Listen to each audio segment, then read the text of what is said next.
also speaks about the Torah, which is the law of Moses, and the Injil, meaning the gospel of Jesus, no doubt. See, there is a relationship between the teachings of Moses, Jesus, and Muhammad. To us Muslims, in actual fact, this is all one religion. There's only one religion. These are not three distinct religions, but it's a different subject. As soon as I start expounding that, you need more time. But the Quran tells us that we believe in the principle that Moses was inspired by God, David was inspired by God, Jesus was inspired by God, and whatever they gave out in the respective times, it was from God, infallible. But those words were not preserved in the pristine purity. That is what we are questioning.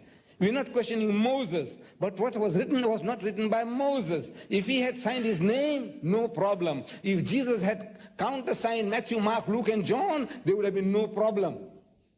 But since Jesus didn't write a word, in his lifetime not a word was written.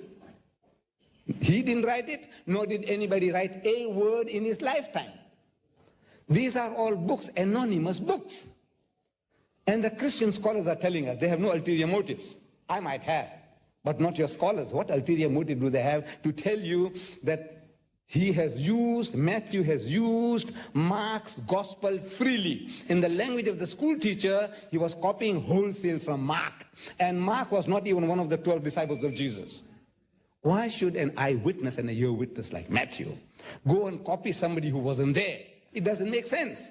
And in the book itself, Matthew tells us, Matthew 9:9, it says, while he, Jesus, was going forth into the way, Jesus, saw a tax collector called Matthew. And he, Jesus, comes up to him and he says to Matthew, follow me. And Matthew, followed him, Jesus. Who wrote that? God write it? Did Jesus write it? No. Did Matthew write it? No. Yes. If Matthew wrote it, he would say, while he was going forth into the way, he saw me at the tax collector's table, and he came up to me and told me to follow him, and I followed him. This is written by somebody